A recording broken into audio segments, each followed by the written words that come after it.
Well,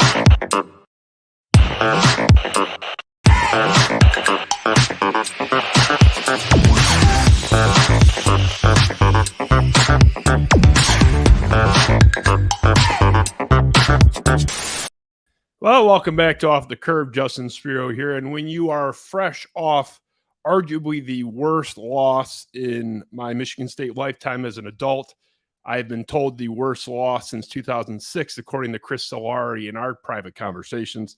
You got to talk about something that matters to a few more people. And we're in the media industry. And let's face it, as much as I would rather watch and care much more about Michigan State trying to become bowl eligible in Happy Valley this weekend, the vast majority of people are talking about 11-0, Michigan at Ohio State. And we are going to be really heavy on that content this week because there's no way around it. That's what most people care about. So let's do it. The first of a few guests this week. I'm excited. My best friend in the world, live from Chicago, Jack Johnson, man. What's up? Hey, Justin. How you doing? I'm good. So you're in Chicago. You're in the heart of the Midwest, as you and I are born and raised in this atmosphere. You lived in Columbus full-time for a long time.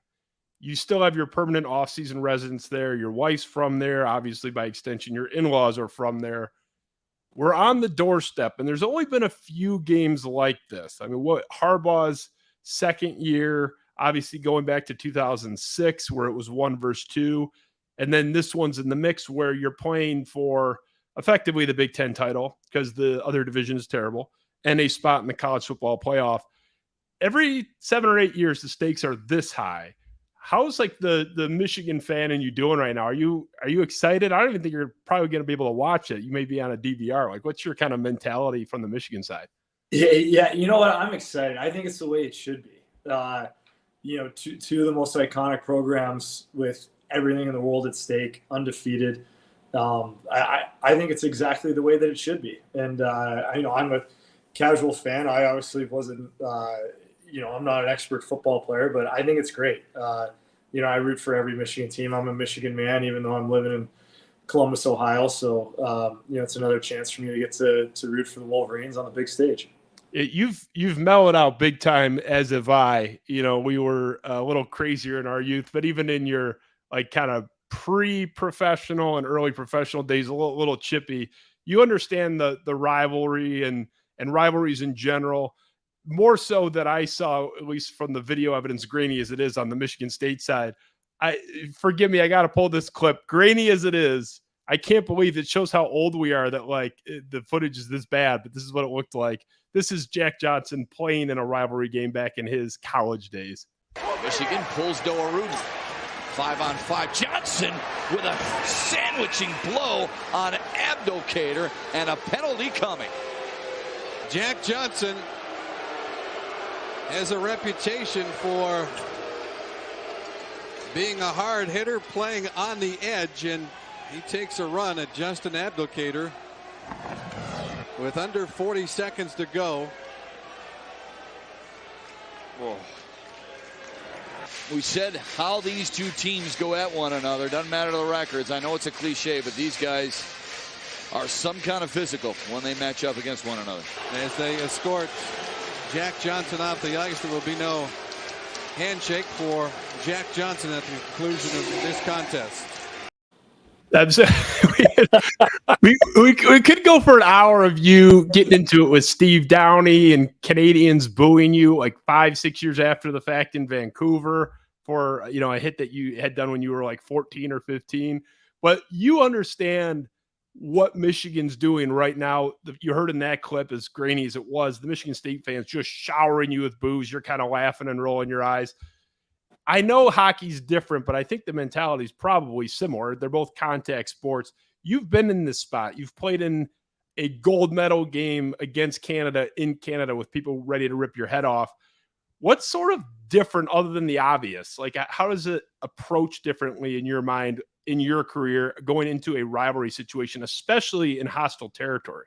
Yeah, well, the closest thing I have to relate to with these guys we're going to go through this weekend was my hockey rivalry with Michigan State. I mean, that was the big thing. The Michigan State hockey programs were at the time, and they really still are. They're the blue blood programs, and you have the in-state rivalry, I think, called Civil War or whatever. And we were always good. There's a lot at stake, and I think what makes it so great is you kind of realize how big it is when you get in those moments. It's not really about just you wanting to win the game anymore. It's there's a legacy involved. You're going, these games will be remembered throughout the years. The student body's behind you. Half the state is behind you. The alumni is behind you. Other athletes from the school are cheering you on and watching. And, it's way bigger than just, you guys in the room wanting to win that game. And you feel that, and, you're preparing for this. And that's where all this emotion comes up, is because you understand how much this means, not only to you, but to everybody else watching it. And the biggest that you touched on a little bit was 2010 Olympics, playing in the gold medal game for the United States against Canada.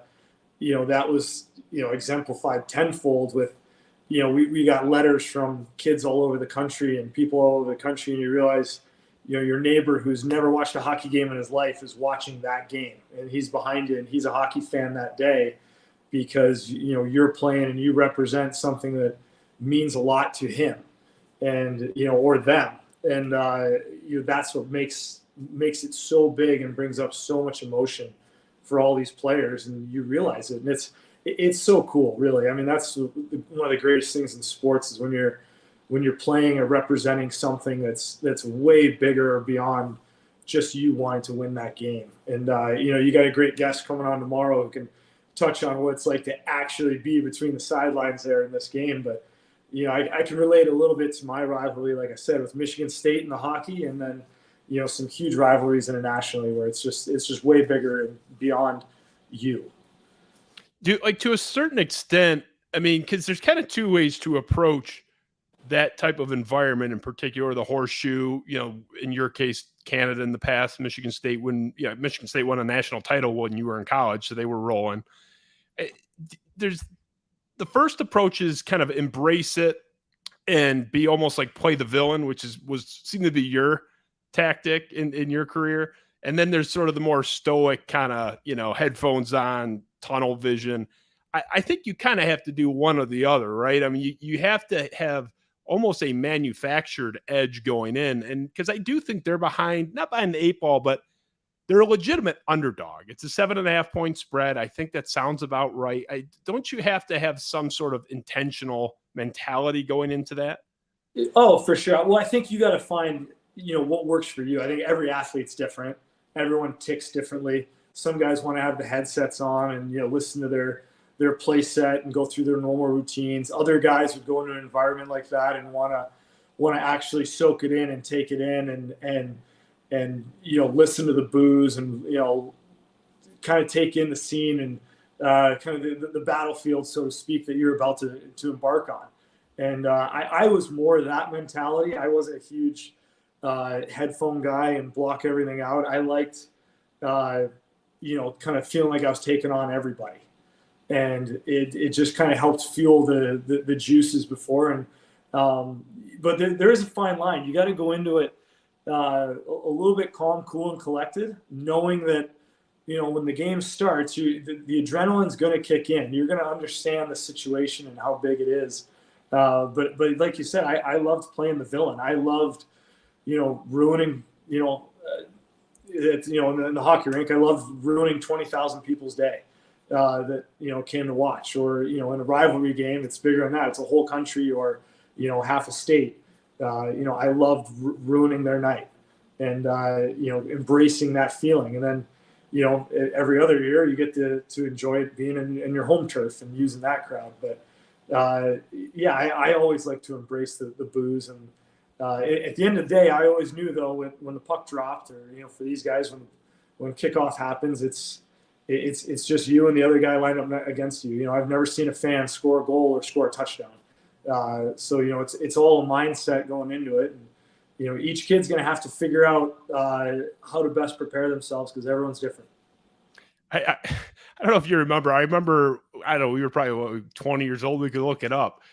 When you were in Canada, I think when you scored your first goal on Luongo, right, your rookie year, And that was like 6 years after an incident in Canada with the Steve Downey thing when you were, like in high school, and you were getting showered with booze for something you did like in an under 17 game 6 years prior. And they remembered that. It's just, that's rivalry, right? I mean, well, it was actually in the same building. It wasn't too long ago because I was actually in college. It was a World Junior tournament. Oh, okay. So a few years. I wasn't too far removed from that. It was, only like 2 years maybe. But it was in the same building, and Canadian hockey fans are probably as similar to Ohio football fans as you're going to find. They don't forget, and they're well educated, and but that was cool for me, for that to carry over, and to this day, that's one of my favorite buildings to play in. Sorry. Go ahead. I was gonna say, you and I had met, I think, we were like 11 or some shit. Like it was summer before 6th grade. So I've known you a long time. You've been a Michigan fan like the entire time I've known you, and obviously went there, and so it's only strengthened your connection. But it's been perhaps beaten to death. But for a lot of my audience that hasn't seen you and hasn't been exposed to you in the same way, you were not an Ohio State hater in the same way that when we were growing up, you were a Red Wings fan kind of first and foremost, but you loved Joe Sakic, you loved Rob Blake, like you loved a lot of the guys on the Colorado Avalanche. And when we were 12, we were always playing NHL 01, and you were the Avs and I was the Red Wings. So you're kind of a unique fan before you were a player in that regard. I had to pull this clip, Ben, if you could roll this just to set some context. This is back when you're in Columbus meeting one of your heroes. So we pulled this, kind of funny. Now, Ohio State fans, I hate to say this, but I'm not sure if you heard, Jack Johnson is a Michigan fan. Still, though, one of his favorite players growing up? Well, a true Buckeye legend. Shortly after Johnson arrived in Columbus, we learned that this University of Michigan graduate had a favorite Ohio State football player growing up. In fact, he had a jersey of this player. It's Andy Katzenmoyer. How you been? Good. How you been? I'm good, man. Yeah. What's going on with you? Not much. So I hear you used to be a big fan of mine. I was, huge fan. Way back in the day. Yeah, I got one of your jerseys actually up in my room. Oh, really? Yeah. That's cool. That's a little blast from the past, but that sets the tone. I mean, I remember that Katzenmoyer jersey on your wall in Ann Arbor, and you're a huge Michigan fan. It wasn't like you were a complete counterculture, but the point is you were in that and still are in the off season. But when you were a Blue Jacket in particular, because you were there during football season, how rabid it is there. Have you gotten that sense at all, even during the season, that they are really mad about what happened last year? That's been everything I've heard, and we'll talk a little bit about our guest tomorrow in a second, but it's extra rabid there because of the loss last year. Is that a fair assessment? Yeah, and I would even take it a step further that I think I don't want to say someone's going to be in a lot of trouble, but I think it's an even bigger deal in Columbus or in Ohio than it is in Michigan. For the reason that, growing up, Michigan's got a few rivals, right? You've got Michigan State 50 minutes down the road. That's a huge rivalry, no matter what sport you're playing. And for as long as I was growing up, they had Notre Dame, second, third week of the season. That's a huge rivalry, so like there was other rivalries that had to happen before you get to this one. Being in Ohio now, I mean, you could turn on a radio show in June and they're talking about the Michigan-Ohio State game. Like that's what they're getting ready for all year. Whereas Michigan can't get to that point until you've finished off the rival, done the job with these other rivalries first. There's also other things going on, right? Like you got the Red Wings, the Pistons, the Lions, the Tigers, and, Sparty's down the street, another Big Ten school.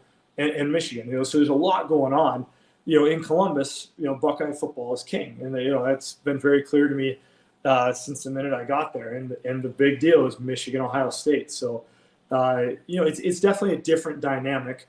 And I'm sure they are mad about last year. It was a statement, and as a Michigan fan, it was fun. But, they've had Michigan's number for quite a while. But I also remember when we were kids and we were in school, Justin, Michigan had theirs for quite a while. And so, it goes in cycles, and, hopefully we're in for a fun time here, coming up for the sporting world, where it might go back and forth for quite a while. I've only been at a game. I've been on the campus several times. I've only been at a game there once. You were with me, Ben. Throw that picture up really quick, Ben. We got a picture from the pregame tailgates. My brother Sean, Jack there in the middle, and yours truly on the right. That was before the famous Michael Geiger walk-off windmill field goal to euthanize an incredibly talented Ohio State team in 2015. But other than the fact that it was so freezing that you said, I'm out of here, and left at halftime, other than that and the outcome, my biggest takeaway from that day and that that experience generally was they really care on a level that, like, I don't think Michigan State fans do.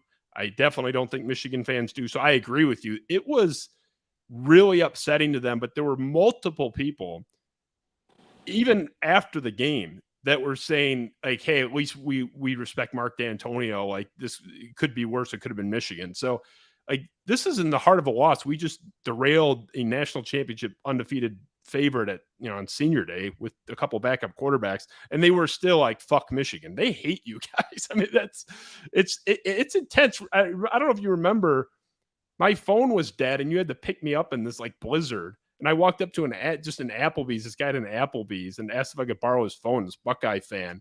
And he had to think about it for like 20 seconds because I had state gear on, Michigan State gear on. And he was so mad about the loss, he wasn't going to give me his phone to use. Like that just doesn't happen in Ann Arbor or East Lansing, right? It's an extra level up there. No, you're 100% right. And I remember that clearly. I remember when you got in the van and you were telling us that story. But I think we took my wife's minivan to come pick you guys up because we had the kids with us, so we had to all pile in. But I know your minivan very well. I was a borrower of that vehicle somewhat recently. Another story for another time. Yeah.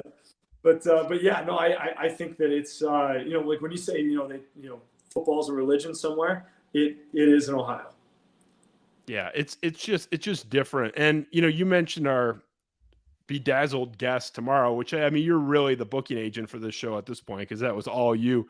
But your brother-in-law, AJ Hawk, one of the 10 best Ohio State players. It was certainly on the defensive side of the ball in our lifetime, I would argue. Just a dominant player. For a linebacker to go, like 5th overall is almost unheard of, post 1985.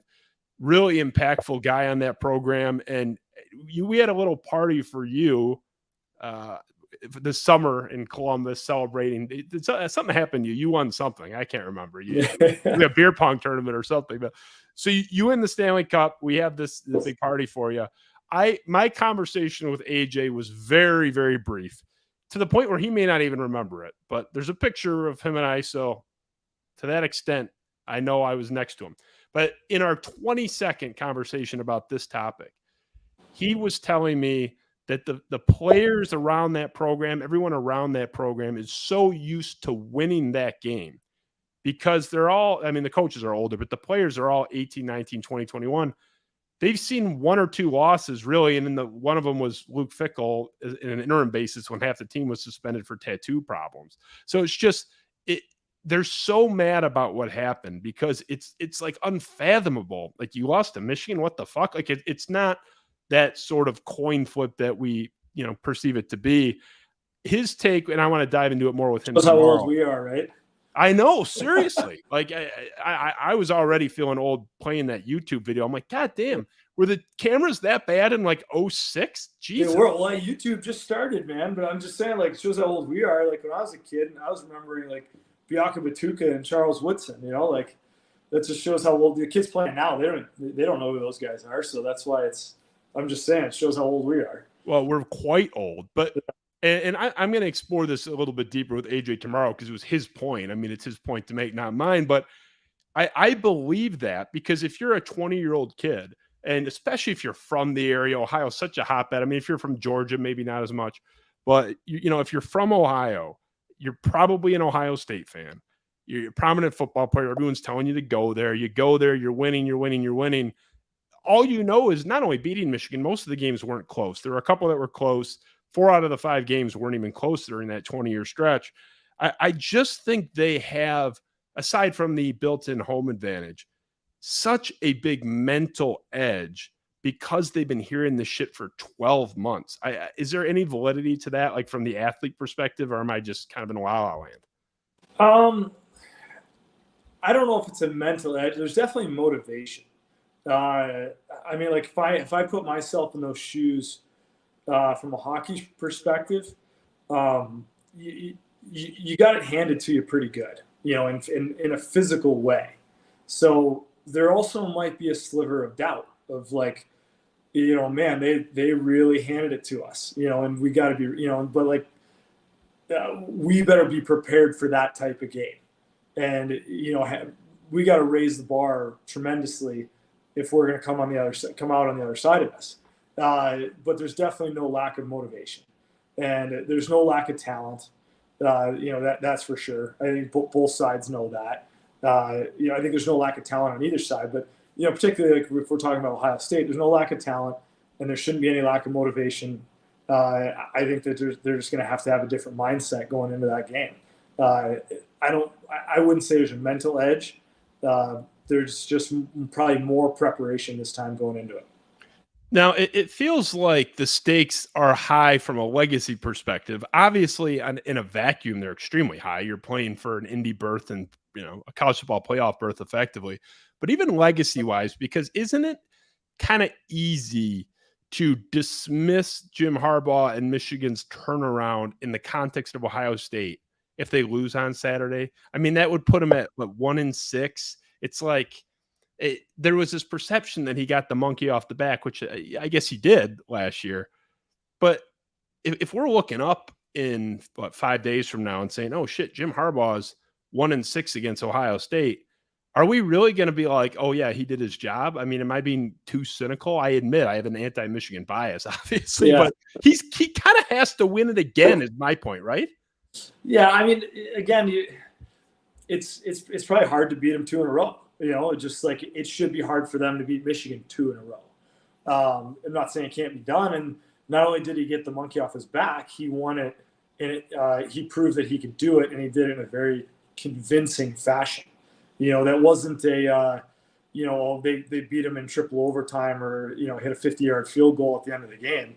It was very convincing from start to finish. So there should be a little bit of belief and trust in that situation. And, again, I'm a casual football fan. It'd probably be better questions for your guest tomorrow. But, yeah, I mean, you'd like to see him win it again. So you can come back to Ann Arbor the next year and try and make it 3 in a row and, really turn the tide. But, my gut is it's going to be a close game. And that's what I hope it is, just for all sports fans involved. I hope it goes right down to the wire. I'm a big, banner guy, and football doesn't really have banners per se, but you win the Big Ten, you have that forever. So basketball, you make a Final Four, you have it forever. So you can't take what happened last year away from Michigan. They're Big Ten champions for that year forever. I just think the national perception, and certainly regionally from the Michigan State side, but just the national, more objective perception is going to say that was a fluke last year, which is, it's not fair, but that's where it's going. And we may never find out if I'm right, but because if Michigan wins, we'll never know. If Ohio State wins on Saturday, people are going to be saying last year was fluky, that there was the Ohio State thing about the whole team has the flu, whatever. I'm excited. Tomorrow with AJ, I'm going to get a little bit more into hey, what are we watching for schematically and a little bit more intensive. But it's interesting getting your take on the rivalry. Last thing, I want 30 seconds of hockey before I let you go and we get to Wade Fink for a completely unrelated matter regarding this I feel comfortable talking about. Yeah, well, it won't be a schematic hockey conversation either, but are you walking a little lighter or a little bouncier since winning that championship? You're the happiest I've seen you in the last 6 months. I don't know if you you're feeling that in your veins, but how has that changed things? Do you ever just kind of sit on your recliner one day and be like, oh fuck, I have a championship ring in my safe back at home? How has it changed? All the time. All the time. Okay, so that does happen. All the time. And it still hasn't worn off. I was fortunate last night. The Hawks retired Marion Holst's number. in Chicago, and I've been a fan of his since I started playing. Well, since he started playing, really. So it was cool to have a chance to meet him and see that. But where I was going with this was the Stanley Cup was there because he won it a few times in Chicago. And after the game, Mike Bolt, who's one of the Stanley Cup keepers of the Cup, was there, and he was actually one of the two gentlemen that was with me in Columbus for my day with the Cup. Had our team security guy come grab me in the locker room after the game, and pulled me out in the hallway, and he had the cup there with our names engraved on it. And it was the first time I got to see it with my name engraved on it, and I got to hold it again. I sent you pictures last night, actually, and and I got to see it with my name there, and I was just it was another one of those moments where I was like, oh my God, I can't believe it. Like, this is what you play for, and this is what you work so hard for. And so it still hasn't worn off, because it just seems like there's moment after moment that it's like you just keep saying, I can't believe this happened. And even like the night before our opening game, I get my Stanley Cup ring, and then you're there for banner night, and it's like it seems like the celebration that keeps on going. And I still have to pinch myself sometimes, and knowing that you're battle tested and you could go through it and win it. And sometimes there's some doubt, throughout the years if you'll ever have a chance, if you'll ever win it. And being able to put that all to bed is a really great feeling. And, knowing forever your name's on that trophy. And, I don't care what anyone says, man, that's the hardest trophy in sports to win. It is. And it was, I think I told you this story already, but Wynn asked me, obviously my wife Wynn, for those that don't know, a day or two after I got back from that trip down to Tampa to see you clinch it. And she was asking me to put it in perspective, like, that had to have been a top 5 or top 10, whatever she said, night for you, like in your life. Right. And I thought about it, and I said, if I'm taking the wedding and our kids being born off the table, which obviously, that's the obvious stuff. That was like the best night of my life, seeing you win that and being there for that, and how surreal it was to, like, it's so unworthy to be at this party with you, and like players on the team are handing me the cup and like pouring drinks out of the cup for me. There's like pictures of it and shit. And I if I'm doing the sit back in the recliner thing and be like, shit, that was the best night of my life, and it was just watching you do something. It's like, maybe that's pathetic, but that was honestly, like, short of my kids being born and my wedding night, the best night of my life. And so proud of you and what you got to do. And I was, with you the whole way. It's like you were constantly in these rebuilding situations for the most part, and then the team would get good, and then, like, you'd get traded or you'd leave. It's just, it felt like you were on a hamster wheel through no fault of your own. Then it's like you end up what you and I have argued is the best team in the Cap era, and we'll finish there. Yes or no? That's the best team in the Cap era, right? The team you were on last year. Oh, if you're asking me, 100%. And I was just so blessed to be a small part of that, and to have a role there with those guys. I could see it for numerous reasons. Number one, being the talent that was in the room. You can't win without the talent.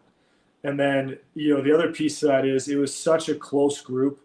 I think it was one of the few times in my life I've been on a team where I felt like I could go to dinner with any single guy on the team and, have a great evening. There was no cliques. There was no egos. Everything was checked at the door. And you could just tell from training camp that it was just, it was win or die. Like that was it. We were on a mission, and, we had great, management was phenomenal with, starting with Joe Sakic, Chris McFarland, the entire coaching staff, the way they handled the ups and downs, the ebbs and flows. It was just the perfect storm with the perfect group of guys. And I can't imagine another team being able to beat that team in that time ever. Yeah, you never faced elimination. You played 2021 playoff games. I think you got clearly outplayed in one of them against St. Louis. Well, I was about to say, I think we lost 4 games. 3 of them we outplayed. You're not going to win every game. You shouldn't win every game in the playoffs. And 3 of them we just said, that wasn't our night. One of them was a game where we deserved to lose that one. And that's literally how, to this day, how I feel. the three of the 4 games we lost, we probably shouldn't have lost, but that's playoff hockey. It's why you play best 7. It's so hard to win to begin with, but to play 20 playoff games and be like, yeah, we were better in 19 of them. It's just, it's unbelievable. And about the amount of times that, like, I know shots aren't the only metric, but the shots would be like 19-6, like in the early second period. And you're like, God, Colorado's fucking all over them. And I remember telling you after, I think it was after Tampa won their first game against you in the finals, but and you agreed, where it's like, you guys, you never say for sure, but my thought was, you're going to determine how long this series goes. Like, you're so much better than everybody else. And Tampa, I think, was the best team you faced, but you guys were overwhelmingly good. And man, that was a lot of fun, but I'll let you go, Jack. I appreciate your time. And I know you're in the midst of your season, and maybe one day we'll get you in the glorious Michigan State studio. You can hang out with Sparty and the Axe. And well, it is an impressive studio. I'll give you that. I know. I'm trying to impress you. You know, that's been my life's goal is to make you happy, Jack. So, love your family, man, and appreciate you. Thanks for the help with AJ tomorrow. Looking forward to that as well. And hey, best of luck with your season. I'm watching you closely with the Blackhawks and seeing what they do. We'll see if you're on the move or staying there, or what's going on. But looking forward to watching your season, man. Thanks, Justin. All the best to you and your family, and have fun with AJ tomorrow. Will do. Jack Johnson, Stanley Cup champion, multi-time All-American in college, silver medalist in the Olympics. What a fucking career for that guy. And it's still going. I mean, 1,000 games in the NHL. He's got one of those resumes like in politics where it's like, this fucking guy was a governor or a senator, at least a VP. Just an incredible dude and best friend in the world. Love the guy. And, he does bleed maize and blue, but he has a healthy respect for the rivalry, and I know he's excited for Saturday, and it is interesting to get his perspective as a guy who was a villain in his own rivalry against Michigan State. And that was kind of awkward for me during his days being a State fan and having your best friend trying to decapitate your players. So that was a tough little period there for 2 years, but Jack's the man and appreciate his time. Wade Fink up next. We'll be back with him shortly. Spiro Avenue, Off the Curb, Justin Spiro. See you soon.